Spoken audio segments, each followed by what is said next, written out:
Today, everything changes for you. There is absolutely nothing any of us can do to change our past. But please know that your decision to join us in the purity of our praise unto God today definitely changes your future. St. Peter United decrees that you are worthy, you are loved, you are accepted, and you have a purpose.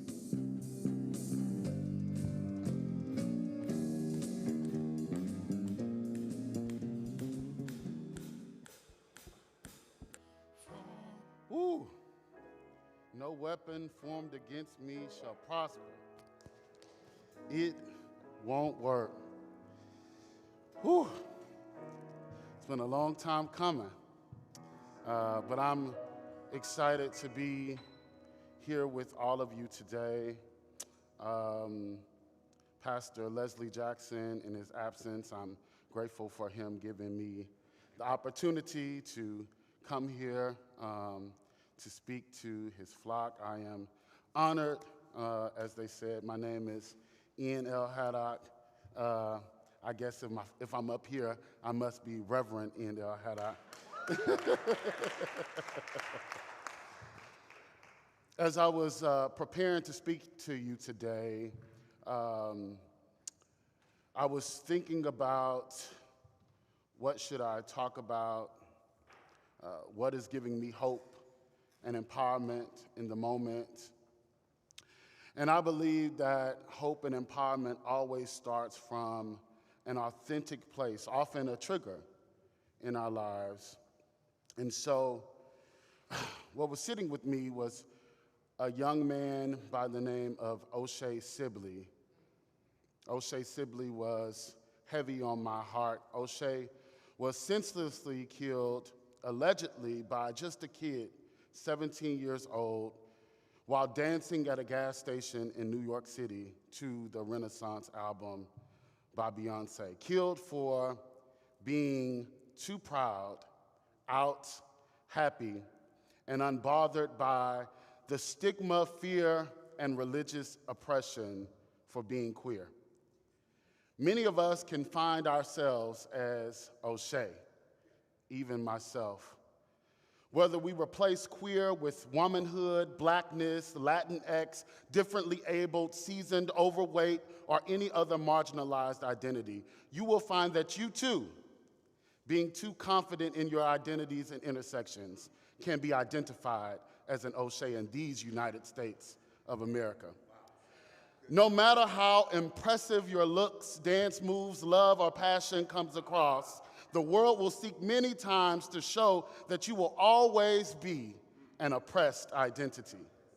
Unfortunately, being othered in a world where white nationalism is present will have you literally and figuratively beaten on and killed, from legislation right down to the corner store.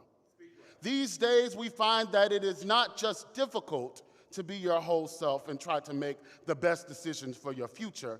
It can cost you your life. Women can't access abortions in many states. If you live in Tennessee, where I just came from, you may not be able to access HIV prevention as they've rejected federal money. Parents can't consult and make decisions with and for their children right here in Texas, and the list goes on. We are in the middle of upholding and uplifting a patriarchal society at the cost of the lives of so many marginalized people. I find myself in my own privileged position thinking back to the times where I felt like the systems of the world had overcome me. There are times when I can't seem to find comfort in not just society, but in church, specifically in church folk. As a person raised in the church, being out and proud about my blackness and my queerness has pushed me aside and separated me from the communities that I have loved and longed for. But if there is any good in this, it is that this isn't new to us. No matter your intersection of oppression, marginalization, or the fight for the rights of both of them, we are a magnificent people. People who are oppressed at every intersection still find ways to show up. Yes, the fight is one of the most devastating points in our lifetime, but history, and even the Bible, gives us direction to some ways we can get to an impressive victory. I invite you to stand with me as we read the Word of God. We're going to go from 2 Kings 7, and I'm going to read verses 1 through 11. Here it goes. But Elijah said, "Hear the word of the Lord.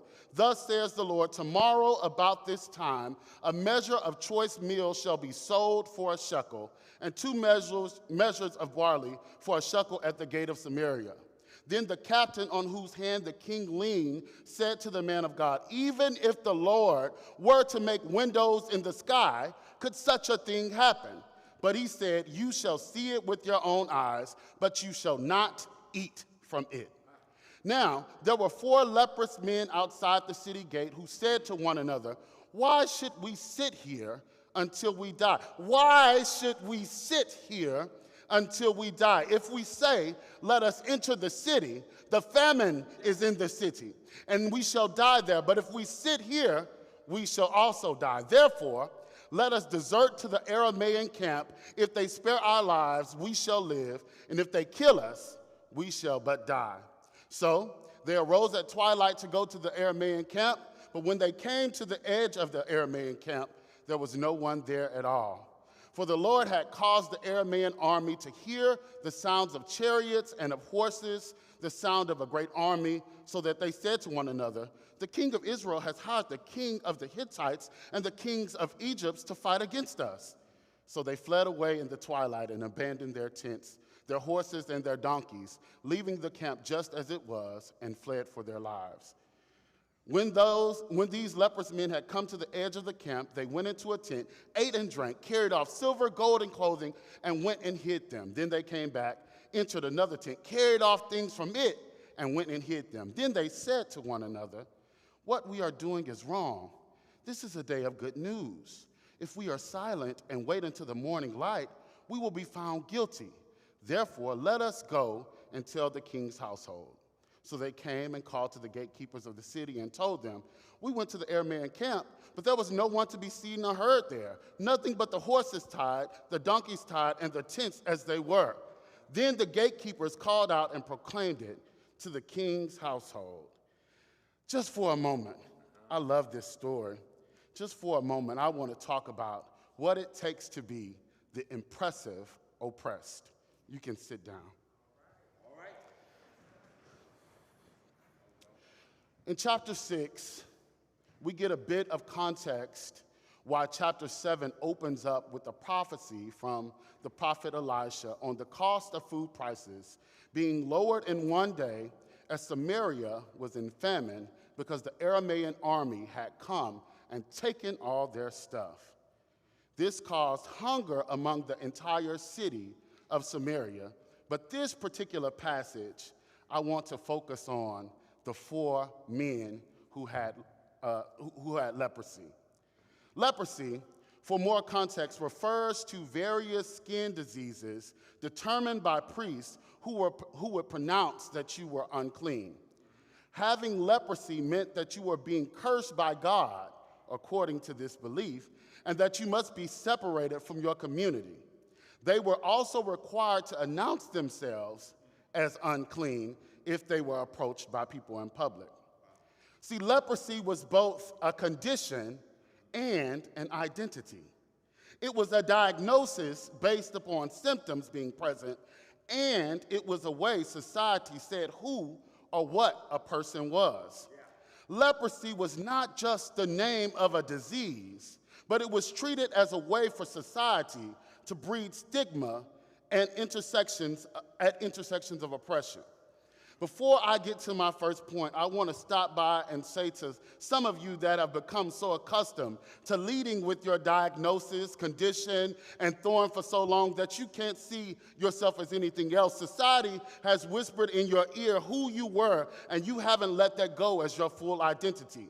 You've been stuck in the same place of when your mom said this, or your friend did that, your ex said this, or your dad did that. Maybe you didn't want to accept it, but your whole identity is wrapped into that moment. Everything you are, all that you're interested in, the way you see the world and the way we see you is wrapped into that moment. You have been screaming meth head or whore or messy or uneducated or person living with HIV or partner or friend or frontline worker or poor or hopeless or struggling so long that it is the only thing that you see. You are more than that thing. You have greater possibilities than just that. You have more range, ability, power, culture, and life than that identity. Come out of calling yourself just that.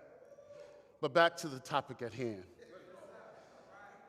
These 4 lepers who were considered unclean were put outside of their community following the Levitical laws that prescribe how people dealing with this ailment should be treated before they were returned home. In this instance, they were not just in a situation where they were separated from home, but they were also dealing with the fact that home was a place that there was a famine. The prophet Elijah had proclaimed that the famine would be over the very next day, but these 4 lepers were sitting outside and could not hear it. So this brings me to my first point. A part of being an impressive, oppressed individual is your hunger has to outweigh your circumstances. One night, watching random YouTube videos, I scrolled upon some videos that showed how lionesses kill their prey. In these videos, you could see that it was a concerted effort to attack this zebra for the pride to feast on. You would watch one of the lioness chase a group of zebras into the direction that the other lionesses were hiding. When the pride picked out the one that was limping and seemed to be a little injured, they somehow collectively decided it was the easiest target. This bite, the bite to its neck, was the victory, and that was the food for the pride. In another video, there was something more that piqued my interest. The pride was after a buffalo this time, and they used similar tactics. The buffalo got away and seemed to injure some of the members, but eventually was taken down in the same way as the zebra. Then I realized through a quick little search, lionesses usually go for slower, less dangerous animals than the buffalo, like zebras and wildebeest, unless they get hungry. If they get hungry, hungry can cause them to raise the stakes. There are some of you in here that are waiting on God to give you the blueprint while your foundation is already laid. You have been trying to figure out the entire formula when the equation has already been solved for you. You have been trying to build the staircase before you take the first step. You gotta be hungry enough to go after what was promised to you, even if you don't see the feasibility right now. These 4 lepers in the story were sitting outside the city, unknowingly that the word of God had been spoken by the prophet, telling the city that the famine would be over tomorrow. And since they had no clue that this was coming to pass, their hunger took precedence. Since they were not a part of what we would call the in crowd, to hear this new development, they had to make some decisions. The word says, I could die here outside with no food. I can try and go against the law and go back with my family and, be ostracized and still not have no food because it's a famine. Or I can try to go somewhere else that could get me arrested. But that place has food. They decided to focus on going where the food was. If you're hungry, you go where the food was. Society had told them their problem was leprosy. But at that moment, the only problem they were trying to solve was eating. There's someone out here who has been oppressed, marginalized, and disenfranchised by society who knows that despite their problem, they are hungry. They need more substance and sustenance. They know that the needs of their tribe are more complicated than what society has called them. But you've been waiting on the full picture before you make a move. Your hunger has to be above your affliction. Your hunger has to be above your description. Your hunger has to be above your current position. You have to be so clear on not dying where you are that no matter the condition, your hunger is there for more, for greater, for the power.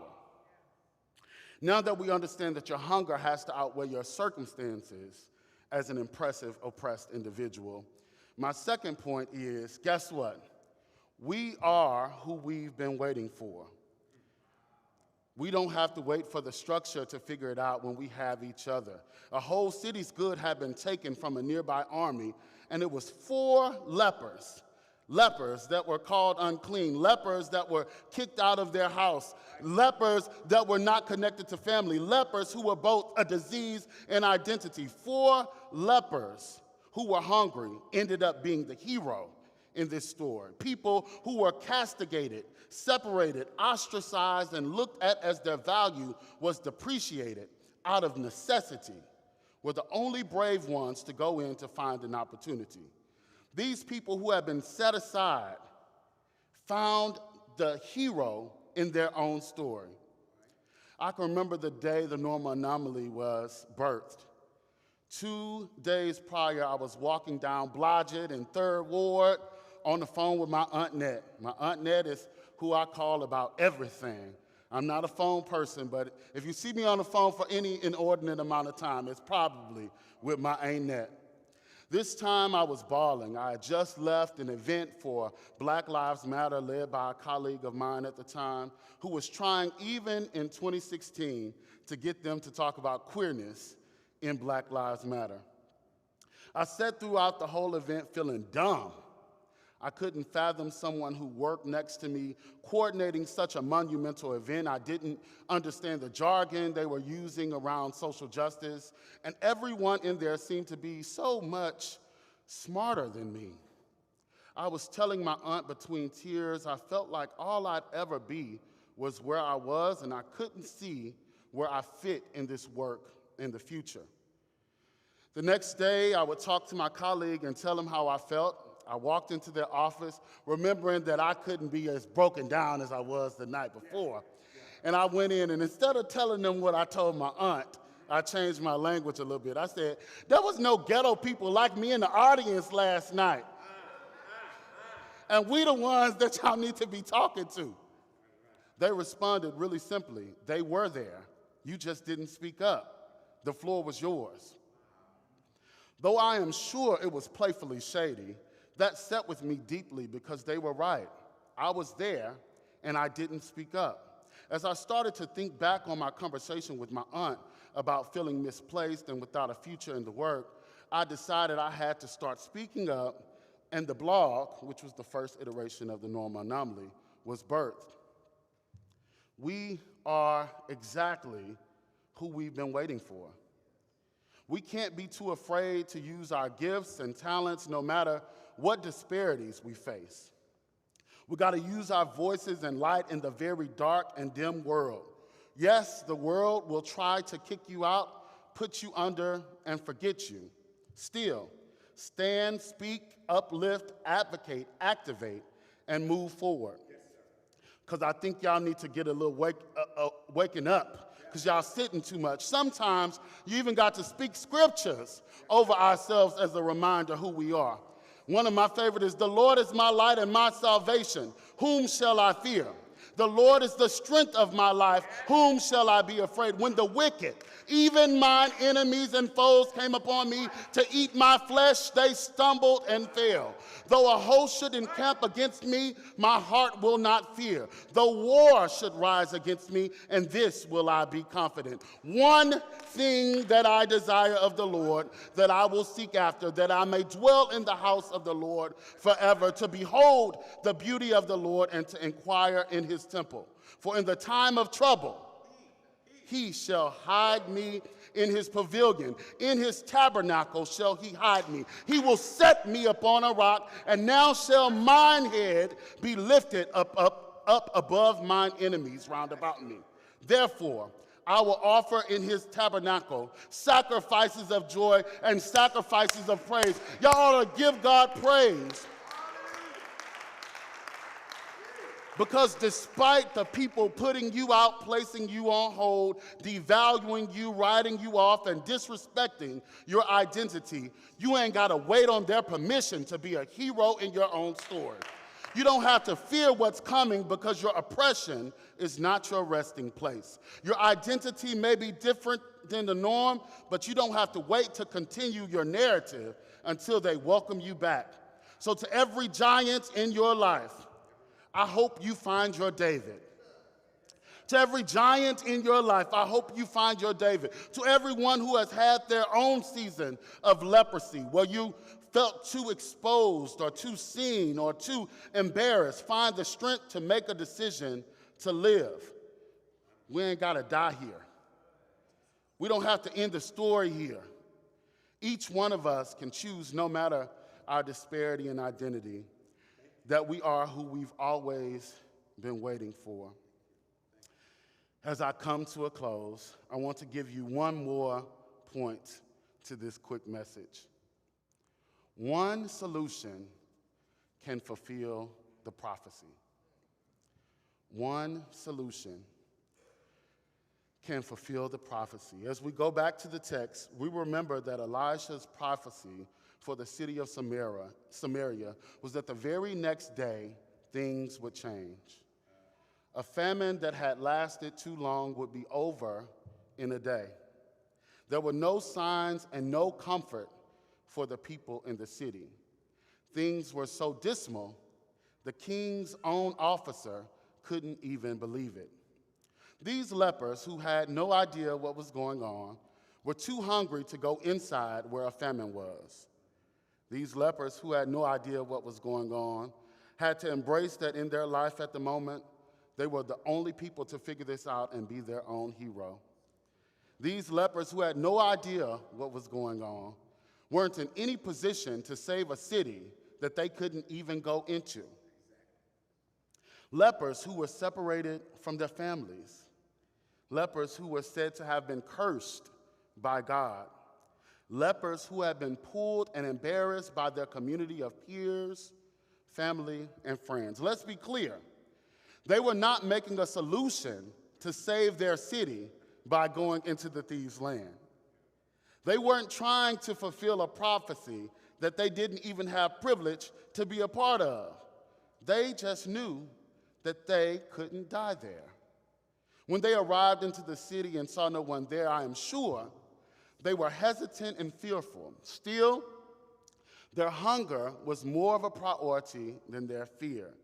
So they pressed on and found everything in the same condition as it was before it was stolen.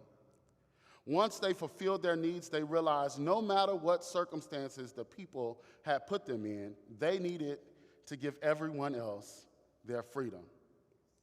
This was a really hard concept for me as I was studying this week. I've watched many of my community members have to lose everything just to be who they were designed to be. So I really had to process why these lepers would have it in their heart to give them what they wouldn't give them outside the city, suffering from this disease along with hunger. I questioned if it was honest and realistic to purport that we should turn the other cheek when we are being slapped around at every turn. Bell Hooks, an acclaimed writer and thought leader, introduced the margin to center framework, which looks at how those at the margin should be centered when we consider decision-making solutions. In other words, if you create a structure that figures out a solution for those who are most impacted by it, then it will be a solution that will fit most of those impacted by the problem. It is a great assertion that by this framework, if you find freedom for those who are at the margins, then you can give freedom to all affected by bondage. So I said to myself, still struggling with the concept of delivering freedom to people who kept me tied up. They can be free, but do I have to make them free? Am I the one who has to go back to tell them that I found the answer? And the answer is yes. Let me tell you why, and it's right here in these verses. Verse 2 says, the officer on whose arm the king was leaning said to the man of God, look, even if the Lord should open the floodgates of the heavens Could this happen?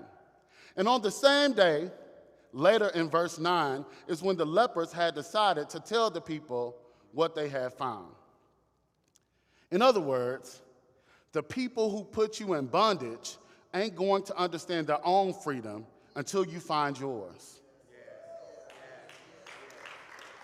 I'm going to say that again.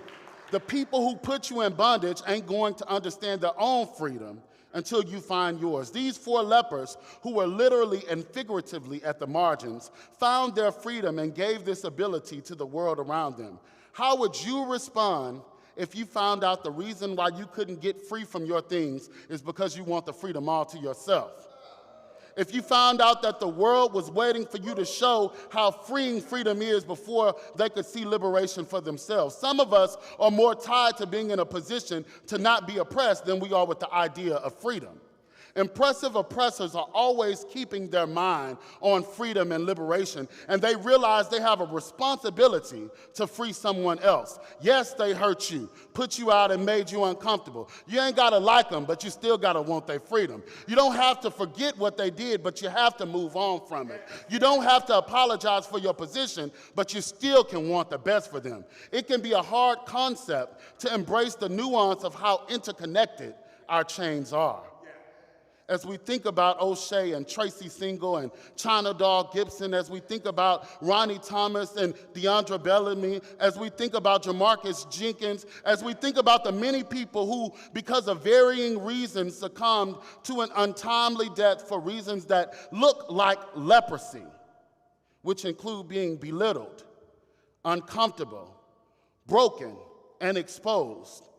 I want to say to you in the physical what I can't say to them as they have joined our ancestors. You are impressive. No matter what they said or what they did, no matter where you intersect in your oppression, no matter how far at the margins you are, I know it probably hurts, but I see your hunger. I see you as a hero, and I see you fulfilling the prophecy. You are who you have always been waiting for. Thank you.